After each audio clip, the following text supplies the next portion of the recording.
আড়িয়াদহ কাণ্ডে অভিযোগকারী পরিবারেরই একজন সদস্যকে এবার গ্রেফতার করল পুলিশ। জেলবন্দি জয়ন্ত সিং এর সাকরাদের সঙ্গে গন্ডগোলের ঘটনায় এই গ্রেফতারি। আড়িয়াদহ কাণ্ডে অভিযোগকারী যে পরিবার তারই এক সদস্যকে এবার পুলিশ গ্রেফতার করেছে। জেলবন্দি রয়েছে জয়ন্ত সিং, আপনারা জানেন, এবং তার সাকরাদের সঙ্গে গন্ডগোলের ঘটনাতেই এবার গ্রেফতার করা হয়েছে এই ব্যক্তিকে। ময়ূক ঠাকুর চক্রবর্তী রয়েছেন আমাদের সঙ্গে। ময়ূক, বিস্তারিত জানতে চাইবো।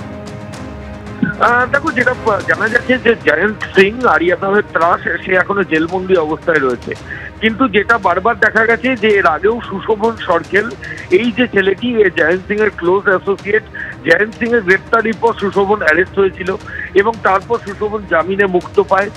মুক্তি পাওয়ার পর কিছুদিন আগেই আমরা যে ছবি দেখি যে সুশোভন সরকেল সে রীতিমতো সোশ্যাল মিডিয়ায় হুমকি দিচ্ছে, এবং তারপর গত পরশুদিন জয়ন্ত সিং এর অ্যাসোসিয়েট সুশোভন সরকেল এই ঘটনায় মূল যারা অভিযোগকারী, মূলত যাদের অভিযোগের ভিত্তিতে জয়ন্ত সিং এখনো পর্যন্ত জেলবন্দি রয়েছে, তাদের বাড়ির সামনে আসে এবং এসে সেখানে হুমকি, গালিগালাজ, মারধরের মতো ঘটনা ঘটায়।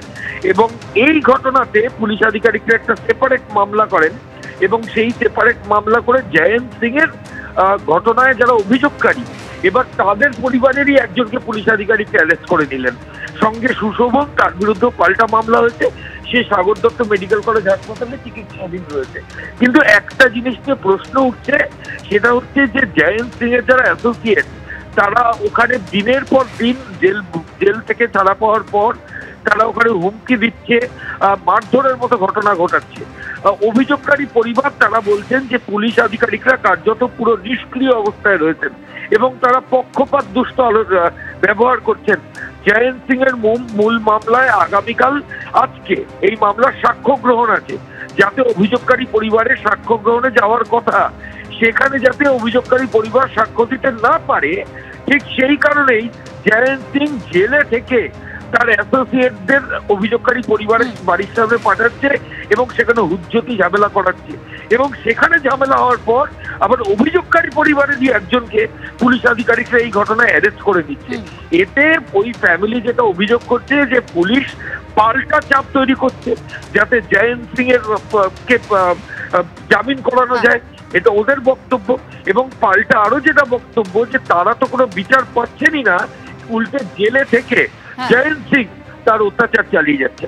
একেবারে ধন্যবাদ।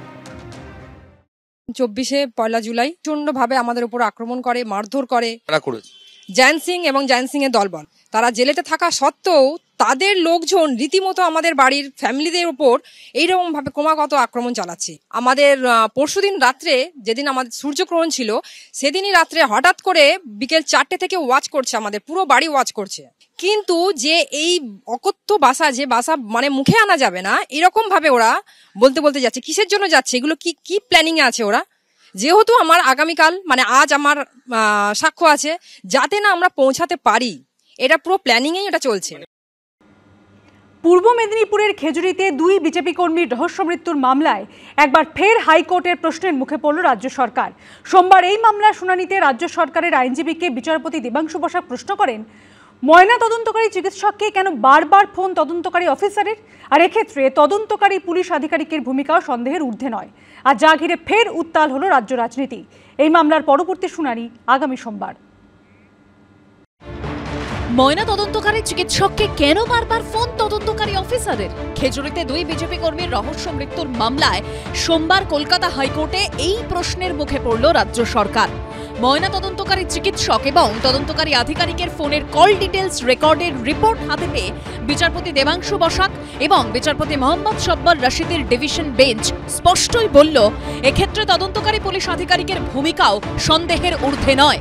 12 জুলাই খেজুরির ভাঙনবাড়িতে রহস্যজনকভাবে মৃত্যু হয় বছর 23-এর সুজিত দাস ও 50 সুধীর চন্দ্র পাইকের।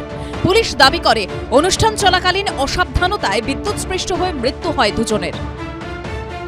কোনো সময় ওরা নাচানাচি করতে গিয়ে হ্যালোজেন লাইটটা উপর থেকে যে বয়স্ক লোকটি যিনি আছেন ওনার ঘাড়ের উপরে পড়ে এবং তারপরে ওনার সঙ্গে যে ইয়াং ছেলেটি ছিল ওনার টাচে ছিল, এই কারণে ওনারও ইলেকট্রিকিউশন হয়েছে। যদিও মৃতের পরিবার খুনের অভিযোগ তোলে। আমার তো মনে হচ্ছে এটা মারার, এইখানে দাগ, এইখানে দাগ, এইখানে দাগ, সেগুলো দেখো। 19শে আগস্ট আদালতে জমা পড়ে দুই বিজেপি কর্মীর দ্বিতীয় ময়নাতদন্তের রিপোর্ট, যেখানে দেখা যায় বিজেপি কর্মী সুজিত দাসের প্রথম ও দ্বিতীয় ময়নাতদন্তের রিপোর্টে ফারাক রয়েছে।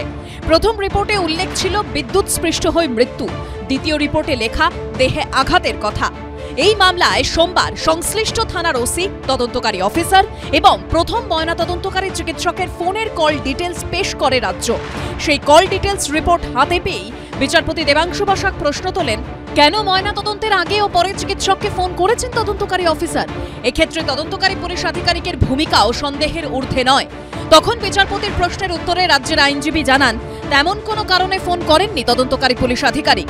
আমি দাবি করব কোর্ট মনিটরিং সেন্ট্রাল এজেন্সিকে দেওয়া দরকার এবং তাম্রলিপ্ত মেডিকেল কলেজের যে ডাক্তার পোস্টমর্টম করেছে, ভুল করেছে, তাকে কাস্টডিতে নিয়ে পুলিশের কারকার আর তৃণমূলের কারকার চাপে মার্ডারকে অ্যাক্সিডেন্ট বলে লিখেছেন, তার সামনে আসা দরকার। এটা ভয়ঙ্কর, এটা মানবাধিকার লঙ্ঘন এবং বিএনএসকে বুড়ো আঙুল দেখানো। এই জিনিস বাংলাতে বরদাস্ত করা উচিত। কেন্দ্রীয় এজেন্সি তদন্ত করে ঠিক হবে। কেন্দ্রীয় এজেন্সি তো এখনো রবীন্দ্রনাথ ঠাকুরের নোবেলটাই বের করে আনতে পারেনি। এরকম গাদাগুচ্ছের মামলা রয়েছে। আবার যাদেরকে আর্জি করে কেন্দ্রীয় এজেন্সিকে নিয়ে এলো, আবার যারা নিয়ে এলো তারাই আবার তাতে সন্তুষ্ট নয়, তো ফলে তো তাদের ব্যাপার। হাইকোর্টে এই মামলার পরবর্তী শুনানি সোমবার। সৌভিক মজুমদারের রিপোর্ট, এবিপি আনন্দ। আগামী বছর রাজ্যে বিধানসভা নির্বাচন, ভোট যুদ্ধের প্রস্তুতি শুরু হয়ে গিয়েছে রাজনৈতিক দলগুলির। সোমবার বনগাঁ এবং দমদম ও ব্যারাকপুর সাংগঠনিক জেলা তৃণমূল নেতৃত্বের সঙ্গে বৈঠক করেন অভিষেক বন্দ্যোপাধ্যায়। সূত্রের খবর, একসঙ্গে কাজ করার বার্তা দিয়েছেন তিনি। আর এরই মধ্যে মতুয়াদের নিয়ে মহুয়া মৈত্রের যে মন্তব্য ঘিরে বিতর্ক তৈরি হয়েছে, তা নিয়ে তৃণমূলের অন্দরেই শোনা গেল ভিন্ন মত। বছর ঘুরলে আবার একটা বিধানসভা ভোট। তার আগে সোমবার তৃণমূলের বনগাঁ সাংগঠনিক জেলা নেতৃত্বের সঙ্গে বৈঠক করলেন অভিষেক বন্দ্যোপাধ্যায়। 2019 থেকে বনগাঁ লোকসভা কেন্দ্র বিজেপির দখলে। 21 বিধানসভা ভোটে বনগাঁ লোকসভা কেন্দ্রের অন্তর্গত 7টি বিধানসভা কেন্দ্রের মধ্যে 6টিতেই জেতে বিজেপি। 2024 সালে লোকসভা ভোটের বিধানসভা ভিত্তিক ফলেও বনগাঁর 7টি লোকসভা কেন্দ্রের মধ্যে 6টিতে এগিয়ে ছিল বিজেপি। এই প্রেক্ষাপটে বনগাঁয় কি করে হাওয়া ঘোরানো যায় তা নিয়ে সোমবার অভিষেক বন্দ্যোপাধ্যায়ের বৈঠকে আলোচনা হয়েছে বলে সূত্রের খবর। একসঙ্গে কাজ করার বার্তাও দিয়েছেন তৃণমূলের সর্বভারতীয় সাধারণ সম্পাদক।